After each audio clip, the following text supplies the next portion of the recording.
Hey everyone, I'm your host, Quinn Magnuson. Welcome to the EOR podcast, the show for leaders, high performers, and the secrets to grit, growth, and greatness.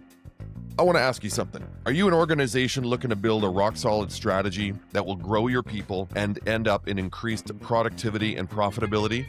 Then I invite you to start by going over to our website, effortoverresults.com, and book your free strategy call directly with me. No obligation, no bots or sticky email campaigns, just a friendly one-to-one call so I can learn more about you and your team goals. So if you're ready to get real, go over to effortoverresults.com, book your free call today.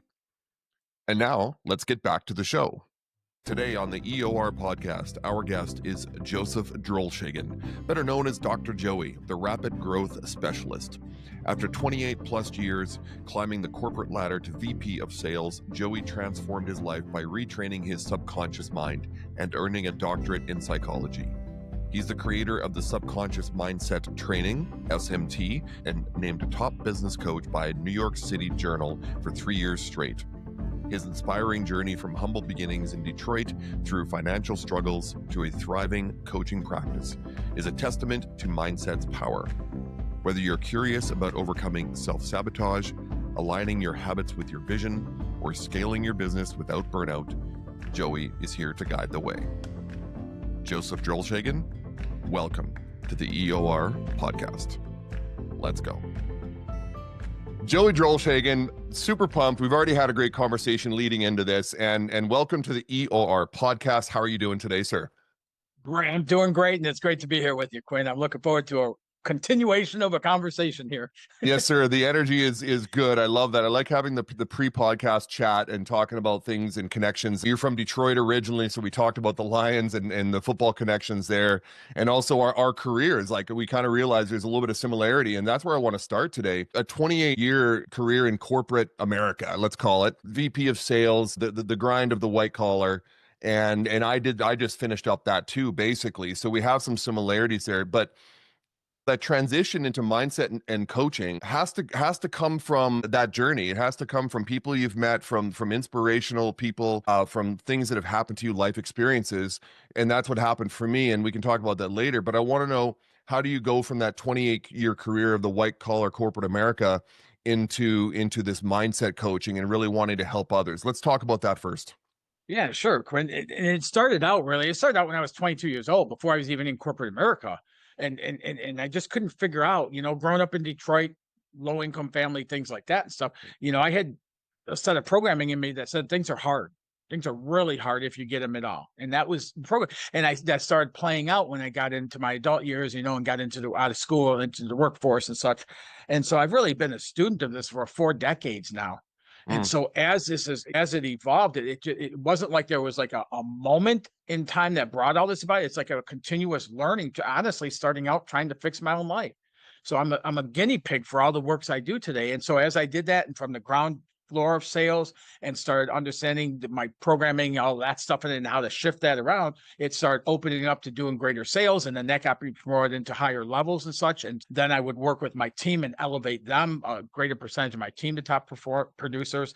And it just continued on like that, but it was continuous, trying to figure out what's wrong with me that led to all of this. And then the last organization I worked with, they were in bankruptcy, and I helped, I was part of the team to help them get back into profitability. And, I was telling you ahead of time, like, all my gray hair, that's a tough way to live life, and helping organizations do that when you have 300 and some employees that their families are dependent on the company surviving and such. And so when that got done, I had already worked with sales personnel. I didn't have the actual package of the program that I use today, but I had the essence of it, and it showed results to it and stuff. And I really loved doing that. As a VP of sales, there's a lot of hats you wear every single day. I didn't enjoy a lot of those hats, but I always enjoyed helping elevate the people that were on my team and such. So when that happened, and then we found new owners for the facility that came in, and at that time I said, okay, I'm done doing that. And I resigned from corporate America. Yeah. I told you I moved down to South Carolina, lived how I always wanted to live, and started doing what I do today. And it's just been absolutely incredible. Sometimes it's scarier than hell, and I'm thinking, man, I don't know if that was a good idea. And then but for the most part, the impact I get to have on people's lives is beyond the incredibleness of what I thought it would be like when I started doing it. That's a beautiful thing. And that's exactly, the motivation behind what I want to do. I realized that in a lot of things that I've done in life, it's been basically just to help others. I was a teacher back in my earlier days, and then I've been a sports coach for 30 years, raising your own children, right? You want to lead people and help make them better. Tell me this, Joey, how has corporate America changed in, the 28 years you spent there? So now we're talking, let's say we started 3 decades ago. Now you were working in it. Now you're working with it. So how has corporate America changed in its mindset in terms of leadership, especially? Yeah, that's a great question. I think it's definitely loosened up more than it was, right? I mean, even a dress attire, things like that. When I first started, I was wearing a suit and tie every day to work. It's no longer like that and stuff. But I think it's opened up over time, Hmm. even in the last decade and a half. It's opened up more to be open to other avenues other than the massive actions, exhaustive results, kill yourself working, things like that. I think Right. it's opened up to looking for, there's got to be other avenues to help us achieve the growth, achieve the, everything we want to achieve without killing people to do so. Right. Yeah. And I speak to effort over results speaks to, we live in a results obsessed society. And I think business and the corporate world in the 20th century in the 1900s was very much that, like you said, massive actions, quick, let's get quick results, let's prove we can do this right away. And you'd get CEOs and leaders that were just demanding and overbearing and controlling, and if you didn't do the work, you were fired or let go or whatever. And now that just doesn't work. I mean, with Gen Z and millennials, that just doesn't work with them. You've got to treat them differently. And I realize it's a big pain point for boomer owners to work with Gen Zs and millennials with their mindset. But like you said, like, leadership has changed. And for those leaders who are not adapting and changing in 2025, in fact, it should have started 15 years ago, but certainly haven't jumped on the bandwagon now, they're suffering for it. Trying to get short-term results it's not sustainable. Like, you might get them, but you're going to lose people, you're going to churn through people, your retention's going to be horrible. So going back to that question of how has it changed, I think there were leaders that in the let's say the 70s and 80s that would thrive now because they got it back then, but they were rare, very rare. Yes. What does today's great leader look like? What are the things that they embody? What are they providing in that workplace for the younger generation? Yeah, I think one of the things with that, these are great questions. One of the things with that, from what I see, is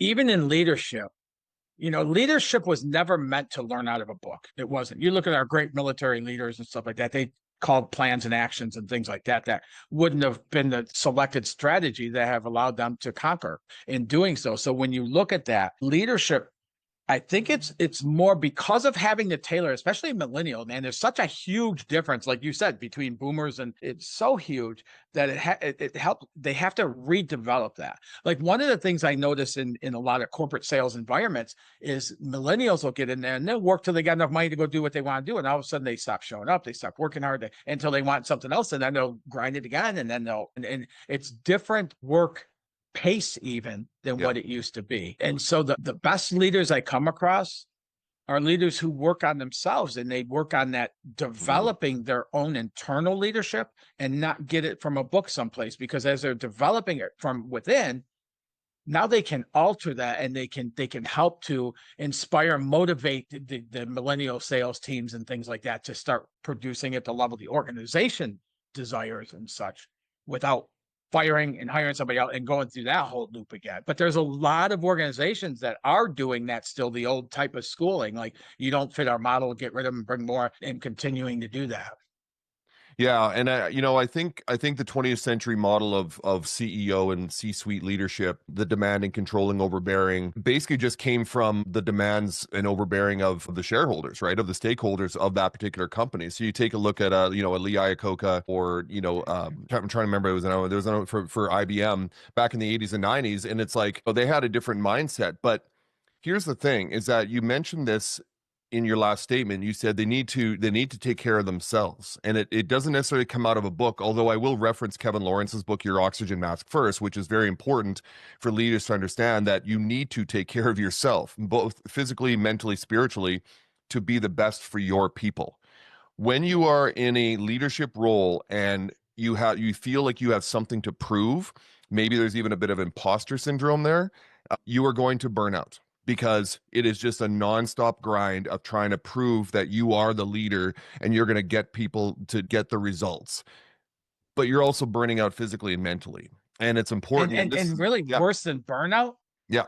is when you start having anxiety and stuff that leads to strokes and heart attacks. And I Right. mean, so it goes even deeper than that. Yeah. You mentioned about Lee Iacocca, and I've always really admired him and stuff. Yeah. But then you had the Ross Perot's back then. Right.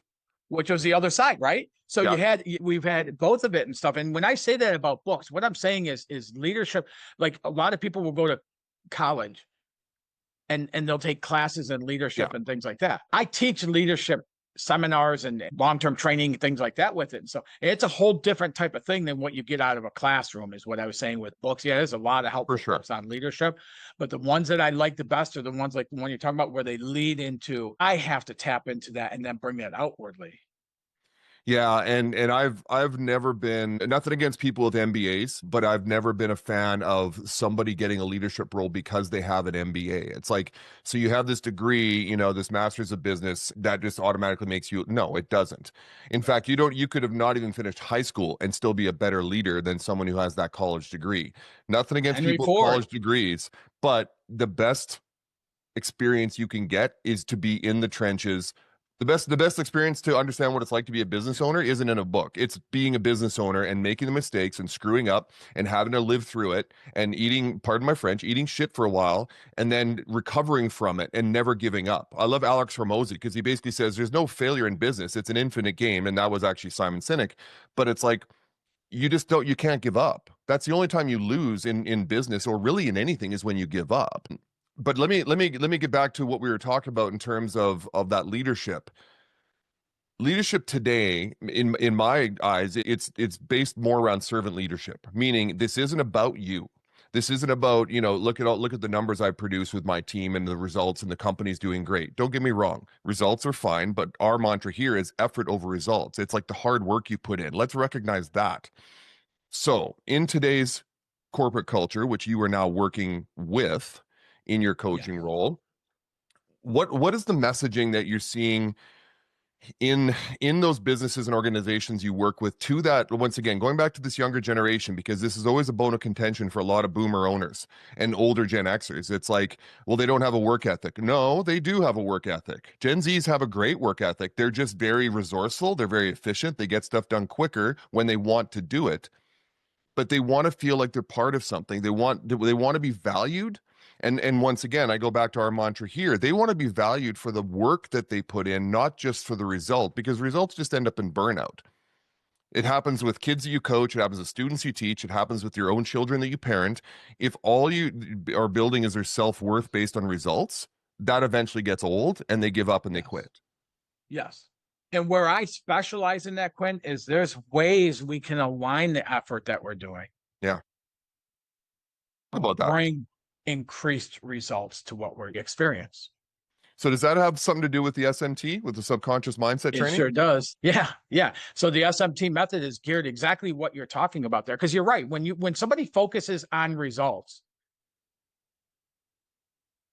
at times in my life, I have a friend. At times in my life when I have been result focused, man, I can't tell you how many draining, exhaustive hours after hours after hours. And it didn't lead to anywhere near where I wanted to be. When I started looking at the efforts, like what your podcast is about, and looking at what am I doing, that helped. Yeah. Once I started getting alignment to what I was doing based on what the result I was going after, all of a sudden it just opened up a doorway for results to come that may even at times were above what my expectations were of results. Yeah. And I come from an athletic background. I played professional football myself, CFL, my American friends, I realize you don't care, but still professional football. Like I competed for Team Canada. My uncle played for the Chicago Blackhawks for 10 years. Like we were an athletic family. So it was about results because sports, you can't get away from it. You're measured. You either win or you lose. You have Yeah. statistics or you don't. And really, to be honest, Joey, up until about 5 or 6 years ago, my entire life was based on getting a result. But what I was finding, and coach me through this, Joey, what I was finding is I work my tail off, work my tail off, work my tail off. I get to, a track meet, because I threw shot put, or I get to, the football game and, win or lose. And whenever that culmination, that climax happened and was done, so the championship game or whatever event, or even in work, when you finish a project, I'd have this massive letdown because I was like, the journey's over. And win or lose, it's like even when we won, it's still like, okay, yeah, but now what's next, right? And Right. and so I had to change my mindset to appreciating the journey and appreciating the process and the little wins that happen along the way. Because when you do that, I find, regardless of the result, you can still take appreciation of what you've done. Absolutely. Everything you just said there is like right spot on and such. That human desire for more. We look at that and sometimes it could be greed, it could be, off balance in that. But that's a human condition, is that we want more. Once we reach a mountaintop, we look out for a taller mountaintop. That's what we do. Yep. That's the human condition, live and well, Yeah. really there. So Yeah. once we achieve that, that's why people open up a business. They'll get it to $10 million, and whether they keep it or sell it, and they'll start another one and do it over, because it's that drive. It's that human drive from within us that we're living through. It's how we live more fully. The avenue we use to get there, though, if we're going based on it being massive grind and everything else, when you were talking about training, I imagine you're talking about like the practicing and the stuff you Yeah. would do for exercise and everything else. Yeah. But I bet if I really helped you break that down, there was a part of you that enjoyed that as you were going through that, because you learn about yourself, you push yourself, and then you achieve what that's you're going after, and things like that. So we always know, we have a tendency through our programming of just noting things as, I worked my ass off. But when we look at that, really, the most successful people are not the people that live like that. The most successful people we know are the people that get into flow with it. Yeah, we got to do effort. We can't sit on the couch with a bag of chips and get to where we No. want to get to. We don't play pro ball by doing that, or hockey or whatever it may be. Yeah. So we got to put the effort in. But if we really break that down, one of the things, me personally, I always I find it funny talking to a lawyer, because a majority of lawyers will talk about how much they hate what they do and they can't stand what they do and how hard and it's, but really, that's their way of bragging about the excitement they feel in what they do, right? Yeah. And we get this conditioning or programming that's how we live by and stuff. But when we break it down, there's a lot, we experience a lot of joy and growth and transformation, all this good stuff in there and stuff. So if we could stop looking at it like that, you mentioned earlier about success. Every client I work with wants to put all of their focus on what's not working right. Right. And all the stuff that's going good just goes by the wayside. Like, yeah, well, that's expected, but this stuff we got to fix. And what I do is I help people when I'm working with a client is to shift that and come from that other side. Let's put more emphasis on celebrating the successes, which you spoke about earlier, Quinn. Yep. And as we celebrate those, some of these things over here we find just start dropping down. And when we're in that place, when we're not massive actions, exhaustive efforts, trading off our life for them, things like that, every single person who gets in that flow state of that will start experiencing things just kind of come into fruition. It like almost effortless or minimal effort to it. Yeah. And so in doing that, we can achieve greater results with less effort. Yeah. Yeah. And that's okay. That's okay if you're more efficient. But I think that greater result with less effort comes from that growth muscle, the anterior mid-cingulate cortex, as Andrew Huberman would say. But it's that part of your brain that, you challenge yourself and maybe you didn't succeed, but it's like, no, give me more, feed me more. Right. And Yes. there was something I heard on a podcast the other day. The gentleman had said, he goes, the reason why we're more inclined to complain about a process we've gone through or whatever the result was than the good things that happen is because the complaining part recognizes the challenges. It recognizes what went wrong. And okay, how do we fix that? How do we, handle it differently later? Now, I'm not saying go ahead and complain all the time, folks. That's not what my audience needs to hear. But what I'm saying is that's why we do it, because you're recognizing those areas in which you could have been better and you could have improved. What do I need to change next time? Or another way of looking at that same exact scenario is celebrating the success, understanding the internal growth, what you went through, how the struggles led to the conquering of things like that. Yep. Now, in that mode, I want to go forward and do more of that. When I'm coming from the complaining mode, it's like, I don't want to do that again. Right. Yeah. You don't want to definitely avoid it. Now it's like, what did I learn from this? And I want to do it again so I can get better or defeat that. Right. Something I was thinking about when you had mentioned in your last statement, I thought about, and sorry, ladies, this is a guy thing, but when a bunch of former high school football teammates get together, or maybe even military troops, maybe after they've done their tour of duty and it's like 20 years down the road, we don't sit around and talk about necessarily the big championship game, maybe but we talk about the wars we went through, whether it be, once again, militarily or even in sports. You talk about the battles, because that's really where brotherhood, where family, where those relationships are built. It's not in the winning or the losing of the game. It's in the grind that went all the way leading up to that. And so I found it interesting, and that's what sparked that. Was I was thinking, man, I know when I get together with my buddies that I played football or hockey with, or whatever it was that I did when I was younger, we always talk about, oh, that coach we didn't like, or those 2-a-day practices in the fall when it was 110 degrees, because that's what you want to remember, is the crap you went through to get to the end. So yes, acknowledge the result, win or lose, but praise the effort. Yeah, that's beautiful. That's perfectly stated right there. That is EOR in a nutshell. Yeah. And again, where I specialize in is helping people get alignment to that effort. See, everything I do is related to the subconscious mind. We have the conscious, subconscious. The subconscious is what triggers the brain waves to the actions we take or don't take. It's a voice we hear in our head, but it really triggers what actions we take or don't take. So somebody who's coming from struggle, they're not going to take advantage of an opportunity that would just take them completely out of that.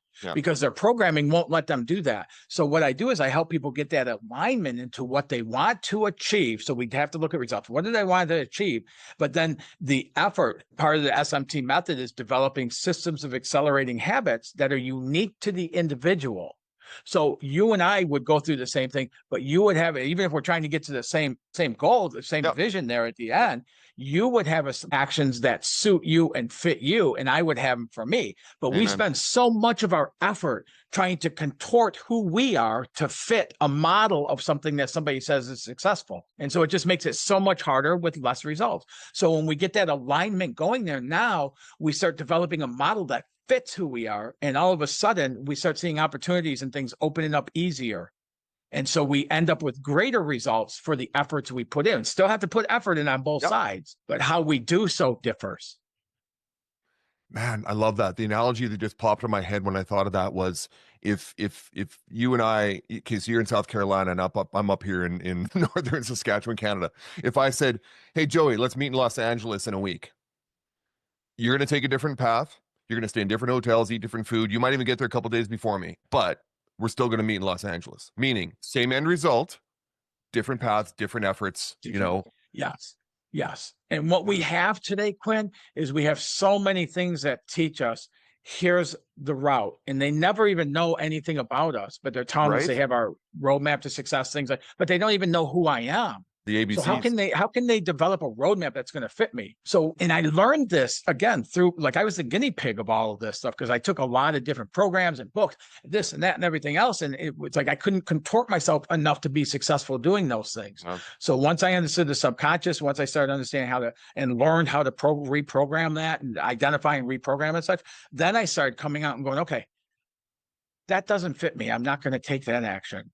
But this action lights me up. So I'm going to do this more often. And all of a sudden I start seeing things opening up easier without the massive actions, exhaustive efforts. And it did allow me to live a more balanced overall life. Well, I think to get anything that you truly want in life, I don't know if you need to suffer. there's gonna be some blood, sweat, and tears that goes into things. Like if you're trying to lose weight or gain strength or whatever endeavor that you're going after. Build a business. Yeah, build a Yeah. business. Absolutely. Yeah. You Yeah. don't have to suffer. You're going to, but it doesn't mean like I need to suffer to be successful. Not necessarily. Like you said, it's efficiency of movement. It's choosing what works for you. So I'll use the weight loss thing. A personal trainer might get together with their client and say, okay, do these exercises and eat these foods. Fine, that may work. But if that client doesn't like those types of foods and or they're limited, as I am with 11, surgeries in terms of movement, those exercises don't work for them. Yeah. That's not the path they should be taking. Right. Right. You just hit again, you hit it right on. That's exactly it. We have these, our programming wants to know a method, ABC equals D, right? And it wants to know that, but we don't really achieve in life that way. Talking about what you're talking about, when I was getting ready to turn 60, I look back, and this is just January I turned it. So last year I started looking at it and going, man, my family, when I look at the men in my family at 60, it started to be a decline. You could see that happening. And I was like, I don't want to do that. So in my head, I got this thing, I'm going to start lifting heavy. Now I'd already been lifting and stuff, but so within 3 months, I got my bench press up to 300 pounds. I was doing, the tricep press downs, the entire stack of weight. And I was just doing, and it didn't feel real hard. My bicep on this arm is no longer attached at my shoulder because of that. Oh, you too, eh? Yeah. So it's like, okay, so I did that. And again, that when, if I would have went with what I know, I'll say, because sometimes fear can step up and take us in another direction like that. If I went by what I know, I would just start being active even more so. Because when I look back, when people in my family turned 60, they quit being active. Yeah. So just by being active as I am, I'm fine at my age and stuff. I do hang gliding, motorcycling, fishing, camping, hiking, whatever I want to do. I can go out and do. Yeah. But we get those things that'll happen like that. It'll touch on some fear. So a business owner will be going, okay, yeah, this is flowing. And all of a sudden they're like, man, orders weren't as high as I want them to be today. All of a sudden, boom, they shoot back to that old way of being, unless they've done the reprogramming of that subconscious programming. It'll take them back to, I got to put more effort. I got to work harder. I got to, and all of a sudden they start seeing it coming down even more.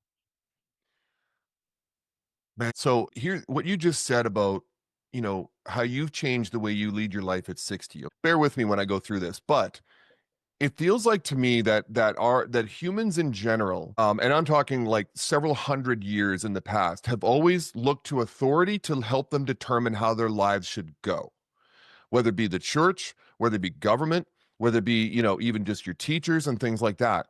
And you and I are both old enough to remember the 60s and 70s. And it's like, yeah, like basically there was a prescription. You go to school, you graduate high school, hopefully you go to college, get a job, get married, have kids, retire, die. I hope I got that order right. But there was like this prescription, and it's like, and like you said, a lot of the people, the men in your family, when they got to 60, it's almost like they went, oh, well, I guess it's time for me to start declining because that's what society tells me to.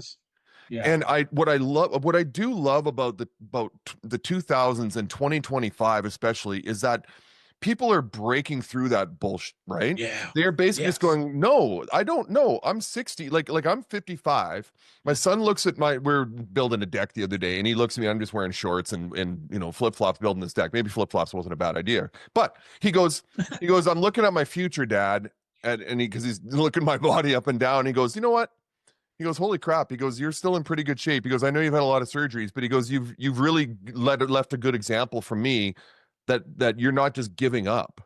Yeah. And I was 300 pounds when I finished pro football. And like I said, I've had 5 shoulder surgeries, a knee, 2 hips replaced, a wrist, a back, a spleen pulled out. And even though I'm all messed up that way, I still am working my tail off to not let the 60s get to me and say, well, I guess it's time to start declining.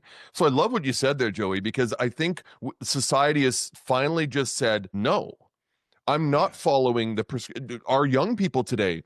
They're not getting married in their 20s. Half of them aren't even in a relationship now in their 20s. They're still living with their parents. Okay, well, if that works for you and your family, let it work for you and your family. Why do we have to follow this prescribed life path? Yeah, that's a huge change across within the United States, anyways. Is Yeah. that change from what used to be like to what it's like today? Yep. Because like you said, however we live, what we do, for we're like, there's so many more entrepreneurs and business owners and things like that and stuff that start as small businesses and grow than there ever was back a decade or two ago, with that and stuff. And yeah, and just bringing that, and the millennials add a lot to things because we can either control or we can learn from. Yep. And it's worked out to where the millennials are such great teachers for us because they're not going to work exhaustively or kick their ass or, things like for too long a period of time. They may do it short term, but that's not how they're going to live. Right. Guys like you and I, the way we grew up, and a lot of business owners and stuff, they just it's like they sign up. Okay, I'm just going to work my tail off until I get to that point, whenever that is. And hopefully, I'll achieve it. And that's kind of been how it was, where these guys people today are going, no, I'm not willing to do that. Yeah. And that's such a great teaching thing. It is. Because it will help us. If we learn from it, we can start looking at that and going, man, he's doing pretty good. Yeah. How's he doing that without working the way my insides tell me I have to work in order to be doing pretty good? Yeah. And that's, I literally just left the corporate world 2 weeks ago, and I still see my colleagues working the 9 to 5, the grind, wearing the suits, acting a certain way, talking a certain way. And it started to eat me up because I was like, can't we just be our genuine, authentic selves? Like, can't we just be who we want to be? And like you said, corporate world's changing now. The dress code's changed a little bit, language changed a little bit, which is good. I'm glad to see that. But you're right. As much as boomers and Gen Xers complain about the millennials and Gen Zs, it's like, yeah, they're teaching us a new way to live, though. You don't have to put in 60-hour weeks anymore. And they're just happy to make enough money to pay the bills. Their time and their lives are worth more to them. And they're teaching all of us a new lesson. And if you want to work past 65, work past 65. A lot of people are doing that now. It was funny. I was talking to an owner the other day. He goes, every resume that comes in, he goes, these kids, they haven't stayed anywhere longer than 2 years. I go, 2 years? That's a lifetime now. Like it was 5 years before. It was sort of like if you stayed somewhere less than 5 years, it was a red flag. Yeah. Now it's one. Yes. Yeah. And it's crazy how it's changed so much, but I love that how it's teaching us lessons. Let me get back into SMT because I really want to sink into SMT. Give me an example, Joey, and don't use names, but a client you've worked with, a situation where you've really seen SMT transform the way, let's say, a company runs, or even just how a leader has operated. Yeah. So I've been doing this now for almost a decade. From when I resigned from corporate America and moved down here and been building this and stuff. So I've worked with hundreds of clients over that time period and stuff. And I mean, there's so many of them, but I'll tell you one is I had a client who was a 13-year high in business doing $7.5 million a year in revenue. They wanted to get to $10 million. Yeah. They've been trying to do so for a couple of years. It wasn't happening and things like that. Their business was in a state of where they were just killing themselves working, I'd say, over 60 hours a week continuously. And their business is spiraling down. They wanted to get to $10 million. I helped them stretch that to 12.5 and get the vision around that and everything else. They ended up within 12 months doing just over $22 million in revenue and has been maintaining above that level for the last 7 years. Wow. And with that came about a lot of that programming I talked about. And then there's, like she would have told you, there's no way her business would even be capable of doing over $15 million. 12.5 is what she started out saying with that. I've helped business owners who had a full-time job, who had their business on the side doing a couple $1,000s a month revenue, to now, it's been a year and a half now, a little over a year and a half now. They're doing between $47,000 and $50,000 a week in revenue coming in. And the business is just exploded. And it's all about that alignment, getting into through the SMT method, getting into that place of alignment, getting a lot of clarity. I do start out looking at results. What are you doing this for? What's the purpose of it? What do you want to get out of it? And what does that look like in great detail? What does that look like? What does that feel like when you're living that life? And I'll put them in that spot of living that. And then from there, as we start bridging that gap from where they are to where they want to be, we start developing systems of accelerating habits that are unique to the individual. So they're doing things that bring them excitement by doing them. Like me, when I'll come into work sometimes and I'll do my stuff, or my office rather, and I'll do stuff with clients and such.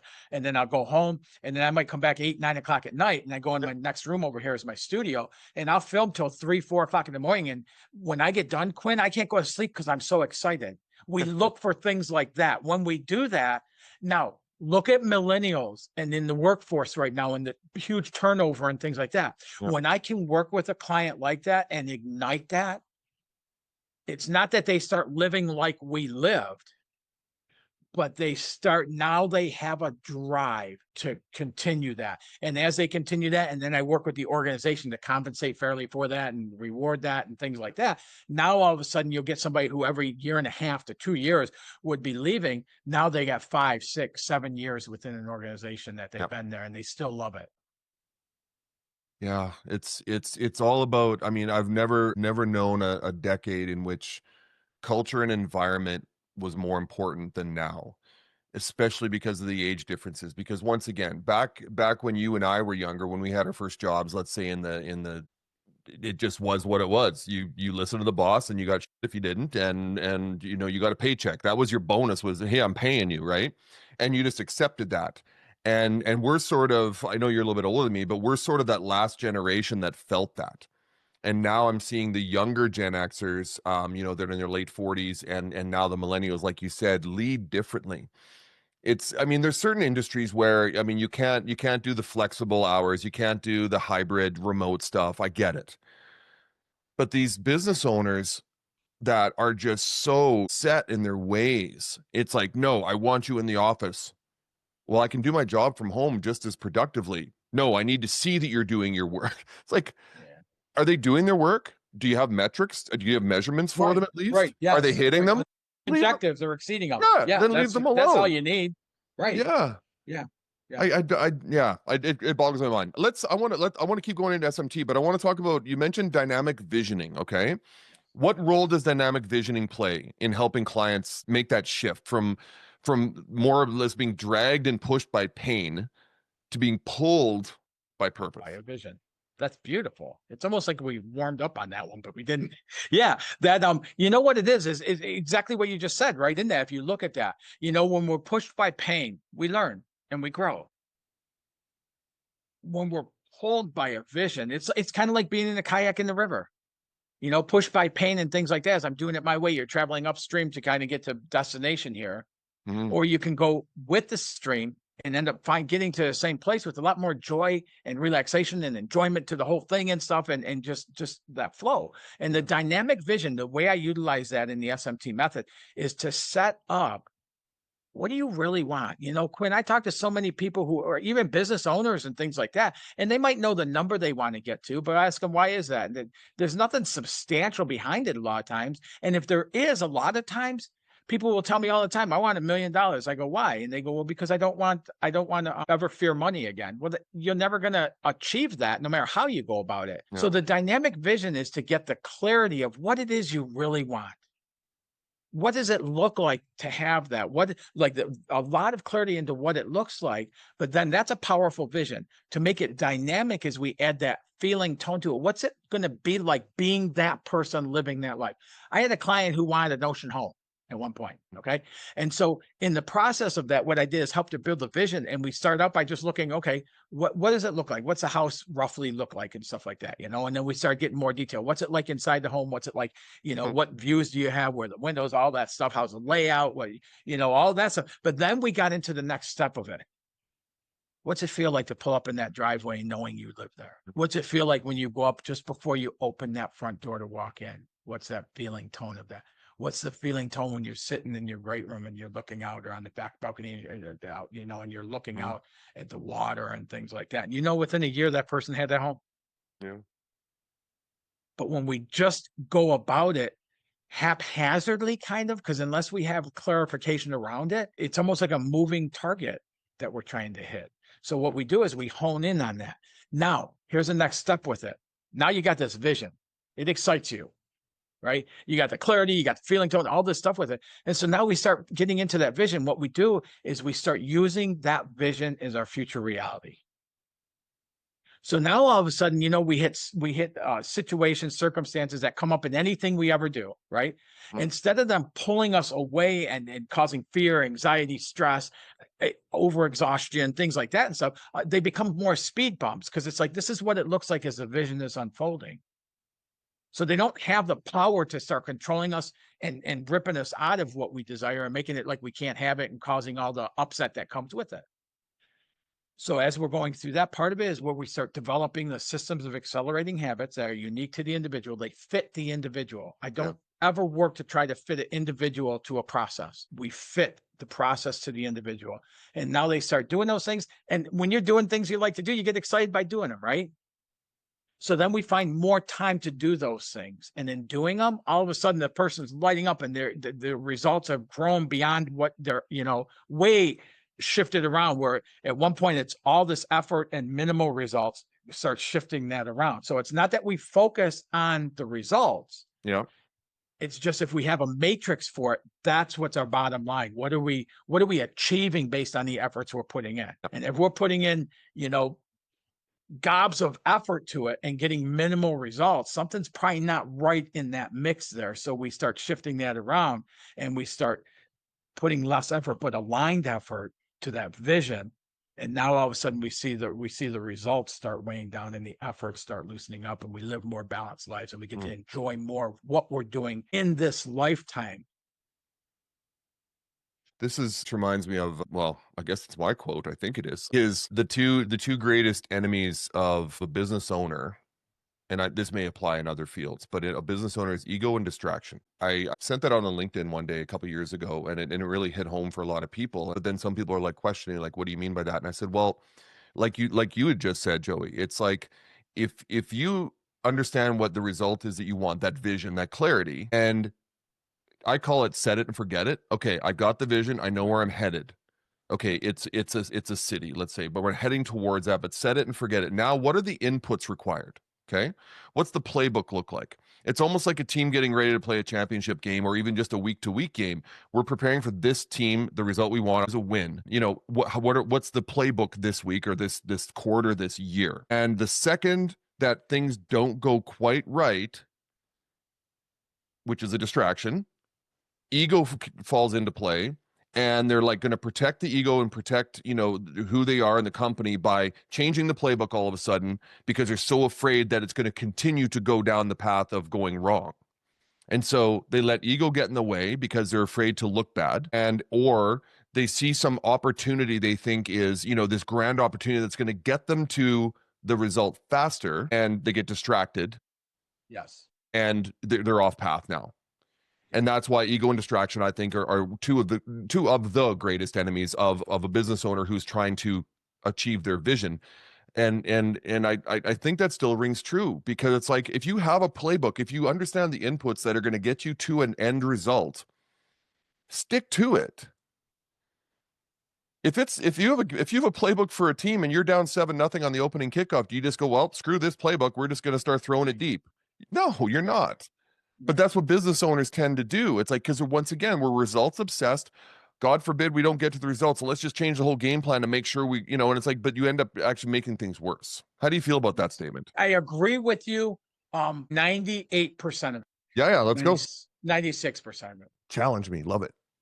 Well, not challenging you, but because it's accurate what you're saying, and both of those things are coming from our programming, our subconscious programming. There you go. So when we identify that it is ego where we get into, or it is distraction or whatever it is, then once we identify it, we can shift that and move beyond that. So, but the one thing where I'd like to point out is I don't know of a single major plan I've made in my life that has actually come together according to my stick figure plan. Fair point. So when Absolutely. we get into that alignment place, we're so open for things happening different than how we expected they would.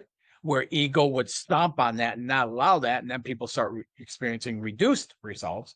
Yep. But when we get into that, when you talked about with your son, like, I don't know if every step of him getting to where he's at right now came from a plan that you were able to lay out on paper, and every single one of those things happened. So we got to be willing to shift and allow things to come together differently. Flexibility. Which goes into the core of what I do, because it took me a while to learn, because I want to help everybody, man. When I learn something and it changes something, I want to give it to the freaking world, man. I do, which is why I published my book now, the reprogramming the subconscious. And so with that is, it hurt me when I came across people who their ego would not allow their mind to be open to a possibility of something greater.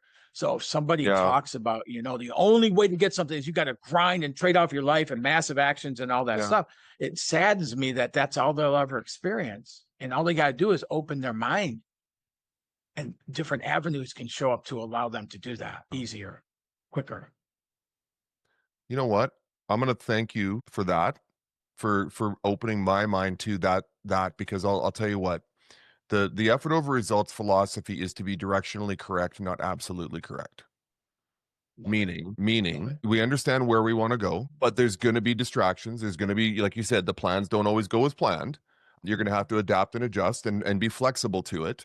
And sometimes that takes you on a different path that leads to greater things. So I'm going to retract what I said about, ego, and I still think ego and distraction can be a problem, but the way you phrased it. So thank you for clarifying that for me, because the ego and pride can sometimes get in the way, but we need to be, like you said, open-minded. Distractions will happen as long as we're not the ones causing the distractions, right? Like I said, you need to head towards an end goal, a result, but man, if there's a detour in there that you feel works for you, like you said, if it works for you, maybe that is the road to take, and maybe it leads to bigger and better things. And the quickest way to bigger, better things. Yeah. Quinn, thank you for that. The quickest way to bigger, better things really is realize every distraction, every ego, everything that I experience like that holds me back is coming from within me. Yeah. Because it's coming from that programming. So if I'm open to that, then I can be aware of that. Then I can shift it and really experience something. But I have a lot of people that will tell me I can't grow my business in this economy, or man, all the competition, realtors I've worked with, all the competition and things like that. And so what I've learned is when you really study economics and things like that, you'll see a lot of businesses that will make their greatest strides in growth in a down economy. And yet we see so many organizations struggling in boom times. So it's not about the economy. It's about how we perceive that to be, and how we perceive that against what we're going after. That makes all the difference in the world. So I talked about that, beginner mindset. One of the things I tell people all the time is the way I define a beginner mindset isn't that everything we know is wrong and doesn't work and everything else, because people think it that way off the bat. A beginner mindset will look at something and say, what can I take from this and add to what I already know? That's a beginner mindset. It's very simple. Yeah, it's growth mindset, right? Same thing. It is, yes. Yep. Yeah, that's what it is. And so now when we can do that, then we can see things where maybe there is a different possibility for this that I would enjoy more, or, get better results, whatever that is. Yeah. That's you triggered the growth mindset, like the Carol Dweck's philosophy of growth mindset. And that's really what started my journey towards effort over results, was having that beginner mindset, like you said, being open-minded to all sorts of things. And maybe this will teach me something different. And I love that, because I think everybody needs to have that type of mindset. I want to go back to a question I had about like the leaders you work with. So when you're working with SMT, subconscious mindset training, with your leaders, and visioning, are you working with leadership teams and or just the leader, or sometimes you work with whole organizations? And let me finish my question to explain what I'm trying to get at here, Joey, is that I find that when a CEO, for example, goes, "Oh, I have this great new thing we're gonna implement," and that's it. Let's say it's the EOS, the Entrepreneurial Operating System, right? No offense to that system, but I'm just the first one that popped in my head. We're gonna implement this. Well, it may sound great to you, But if your leadership team isn't on board with it, truly fully on board with it, and or your staff really isn't, it doesn't like, I don't care what great idea you have, Mr. and Mrs. Business Owner Leader, it's just not going to work. So this is a very cerebral approach that you have, subconscious mindset training, which to some people, just like mine, might think it's woo-woo, kumbaya, right? Who do you work with, and how do you get organizations to buy into it? Yeah, so I will work, and it really varies based on the organization, based on whoever's leading the sales Right. team and things like that. But I will typically work through them. If they want to do a session of doing a dynamic visioning for the organization, for the sales staff and what their impact is and things, I'll work with them in a group, I'll work with them individual. I will always try to start out with getting that information or working through the VP of sales, whoever's leading the sales team, and start there. Sometimes I'll involve the CEO. If it's a business owner, I go direct with the business owner. But then what I do is when I take that now I have, they used to call it a mission statement, or they still do, mission statement or things like that, but Yep. it's expanded, greatly expanded on. So whether I do it as a group or the individual, but I will get input from the whoever's leading the sales team or business owner, CEO, whatever it may be. But then when I start working with the sales personnel, after I do the interviewing and I go, okay, these 3 out of 5 people would be people that would be really good candidates because of the beginner mindset, things like that, and stuff, that they're open-minded, that would achieve the, top producer within a year, because I work for 12 months. And so with that, then I will take those individuals and develop a dynamic vision and coincide it, the business part of it, with the business objectives, the business growth, all of those things and stuff like that. So it's tied to it, but it's expanded beyond that too, because I want to know, when somebody's a top producer, how do you live life differently?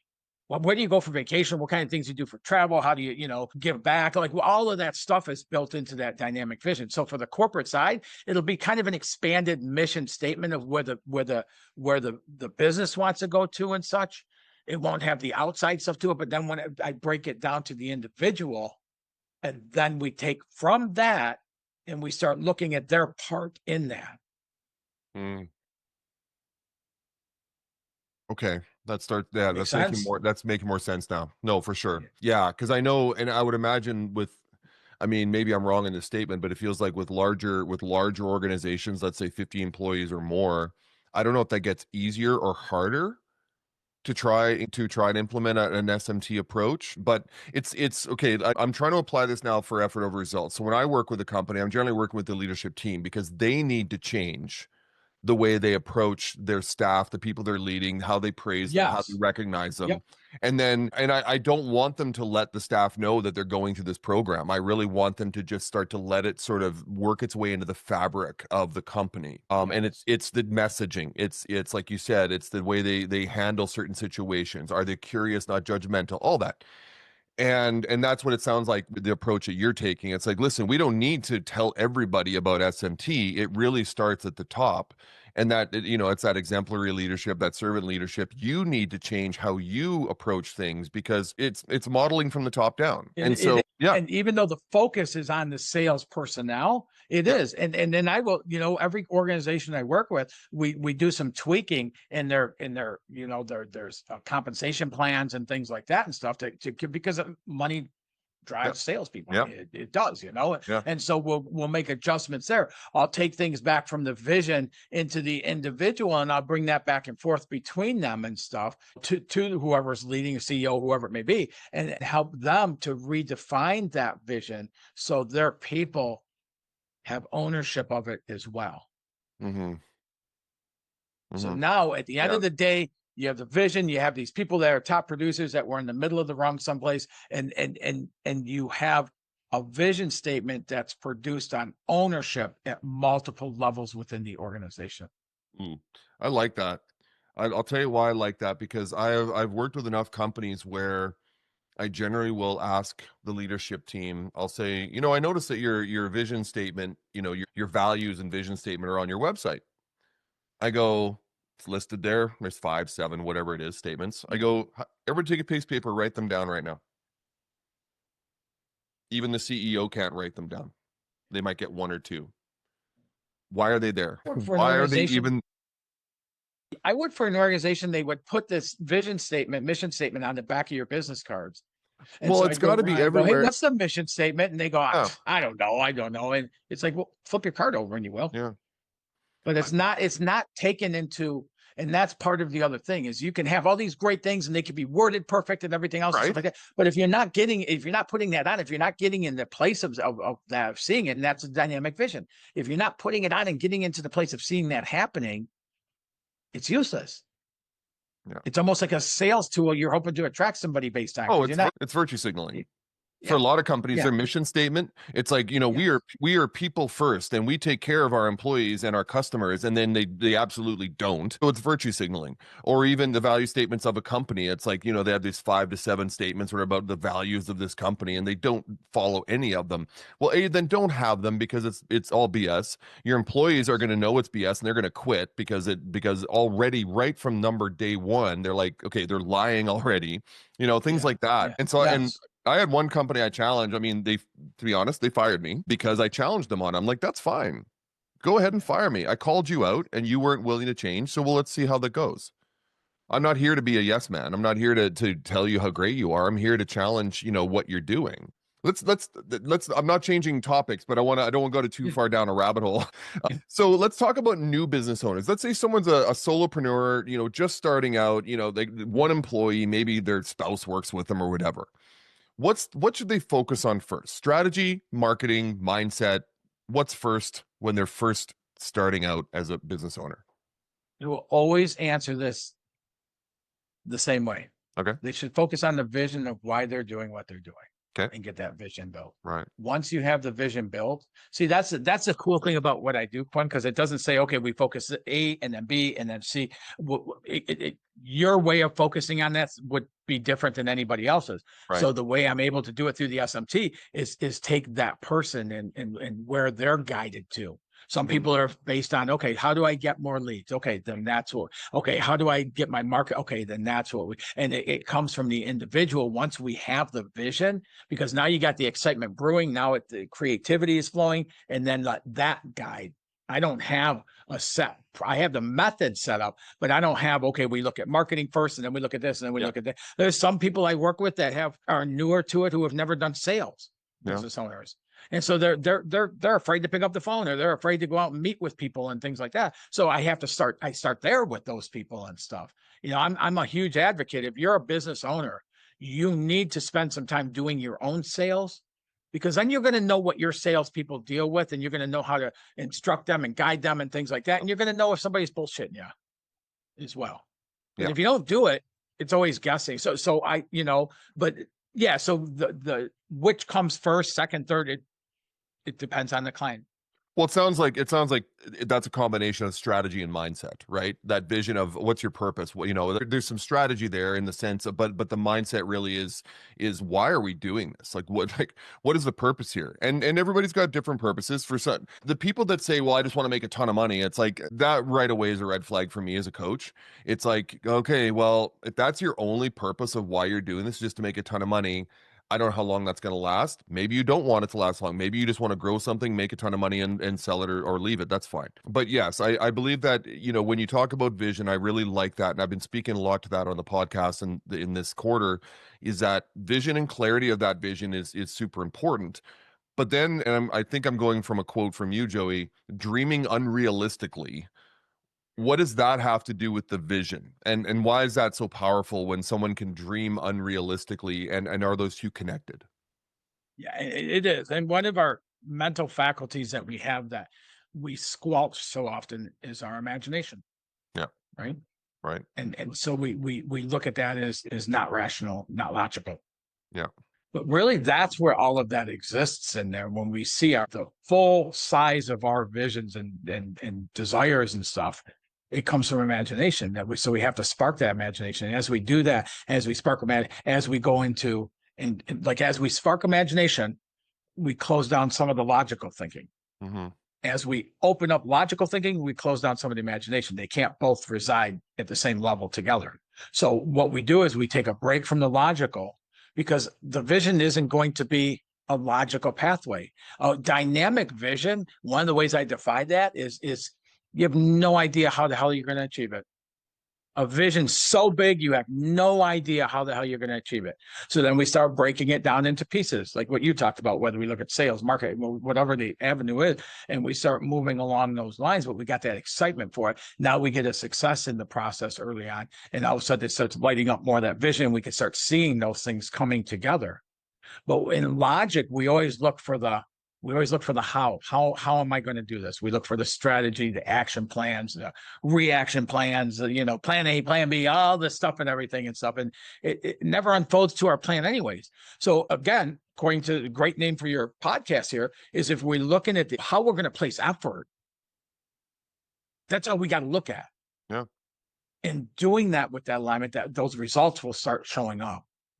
So we don't even have to focus. We get the vision, and then we start looking at that, taking that vision and the excitement of that vision. What's it going to be like to live in that vision? And we start aligning our efforts with that. It's all illogic from that standpoint. A logic business owner would start with that person I told you about from 7.5 to $10 million.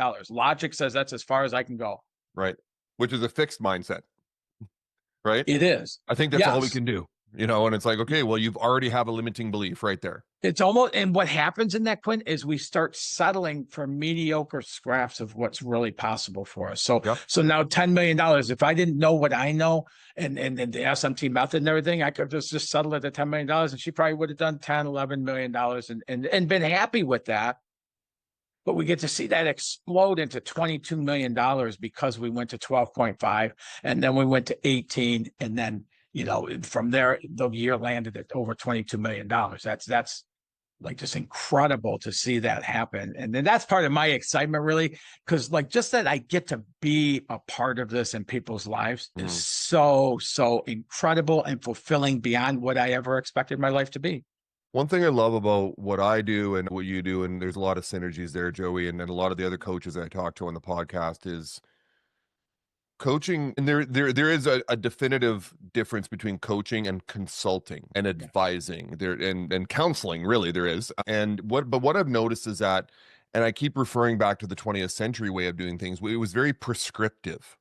So a consultant advisor would come in and they would basically say, okay, here's what's wrong. Fix this, do this, very playbook, very ABC, whether it worked for the company or not, that's the way they did things. And this is their answer. It was like, here's your prescription of business medicine, right? What I love about the current environment is that everything is coming so much more from a psychological standpoint, from a mindset standpoint. Effort over results is absolutely that. SMT is absolutely that. Yes. So do you see the future of business coaching continuing to evolve that way, or maybe even in a different direction at some point in the future? But where is it now, and where do you see it going? Yeah, I it's funny too, because I told you about with my book that publishing, in the process of publishing, releasing right now, and man, I'm seeing so much stuff around like mindset and things like that, and the groups I'm involved in social media and in the different people I speak to and in social media in general and stuff. There's so much more about it, and it's really exciting to see that happening because it's how we start changing the paradigm. And it's already started. That paradigm is shifting right now. Now, some people want to take all coaching, consulting, all that stuff into AI and such. And I believe there's a use for it there. I don't believe it can ever totally fulfill, but that whole side of things is up and coming. And we just have so many incredible things that are happening right now. Mm-hmm. And again, it all starts with that beginner mindset. Yeah. Well, and I think the more psychological approach is probably more adaptive to business owners, because you have to appeal to their mindset and how they see things and think things.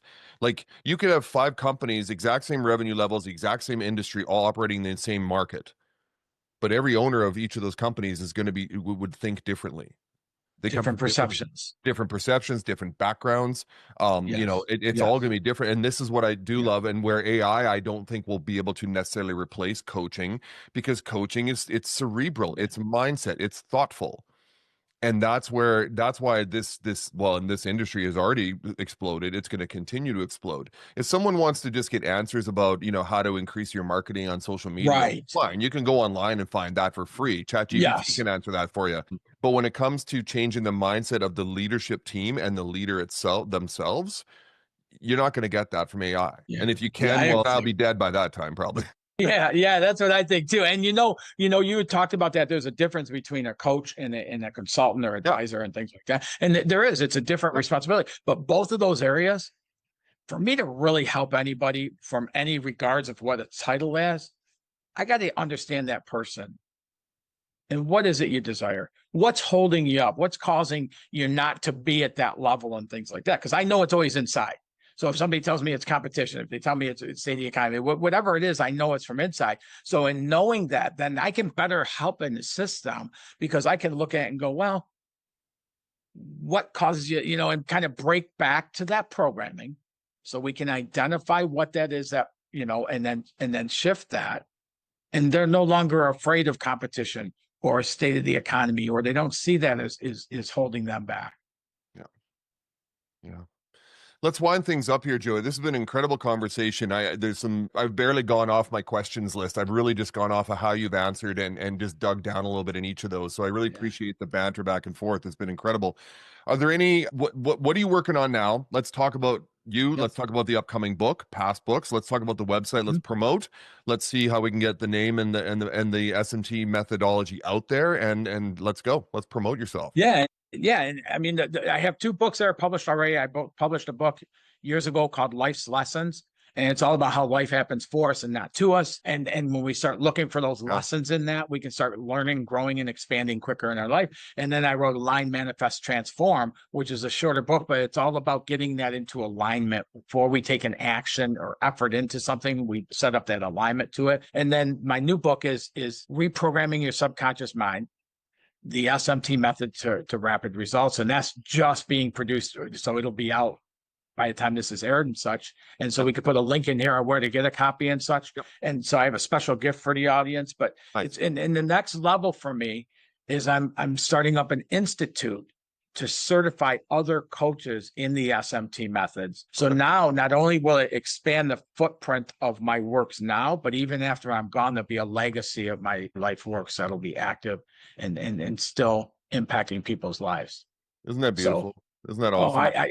I couldn't. Yeah. And these are the things when we talk about this, Quinn, about not knowing that I could not have put this stuff together. When I sat down and decided to walk away from corporate, I had an idea of what I wanted to do, but I had no idea of all these things coming up. And the other thing is, like, any of your audience that sparks on this, that, wants to talk more about it, feels stuck in one of the areas, or even if somebody thinks this is bullshit, like, I got a number. I'd love to talk to people. I just love talking about this stuff. So anybody can set up a quick 15-minute call with me at coachwithjoey.com and schedule an appointment, and we'll get on there and talk. And then anybody is a special gift and a thank you to you. Anybody who schedules that call with me, I'll give you a free copy of the new book. Yeah, you know what? You started this, like you said, a decade ago. I'm starting out on this path myself right now, but I look back on this last 2 years and the growth in me and how I've changed things. And I didn't have an end thing I was heading towards. I wasn't like, I'm going to make $1 million. It was just, This is my passion. I love this. It's my purpose. I'm putting in hours and hours of editing into this podcast and public speaking engagements and everything. And it's like, it doesn't even feel like work because it's just so fulfilling. And that's what I love about it. And I have no clue where this is going to go. And I don't plan on to. Like I said, I'm being directionally correct, not absolutely correct. Because when you do this, you lose all opportunity. Can I ask you a quick question about what you just said? I know we're getting to the end here. No, let's go. You sparked that. So, okay. So now you're going about it a different way, right? You're enjoying what you're doing. It's unfolding. Are you learning? Are you learning stuff about yourself as you're going through it and stuff like that? Hundreds of things about myself. So yes, we are, Quinn. We just did a full 180 degrees here, because earlier when we were talking, we were saying, you need that struggle. You need to have that. But you're telling me you're growing right now and you're loving what you're doing. Yeah. I'm not hearing struggle in that, but you're still. Well, it's funny. The struggle is sort of subconscious in the sense that I'm sure like I'll come up against something in online or editing or whatever. And I'm like, okay, how do I get around this? Right. Yeah. How do I, but I love doing that because it's me telling me to do it. Here's the best analogy I can give, Joey, and we can go forever if we want. But when I was younger, I really was heavily involved into 2 types of sports, team sports and individual sports. So played football through college, pro. Represented Canada internationally in track and field, individual sport, shot put and discus. I love them both. But I did the 15-year team thing, right? I owned a business for 5, so that's an individual sport. I'm running this business by myself, even though I had a team, but it was still all on my shoulders. Sure. Then switched to team sports, meaning I'm at my corporate job for 15 years, got to collaborate and work with people and whatever. Now I'm back to that individual sport. And I just love that. I love back and forth because now the only person I can rely on is me. If something goes wrong, my fault, it's my responsibility. And I love having that pressure because But when you talk about like I run up against something and I got figured out and stuff like that, I mean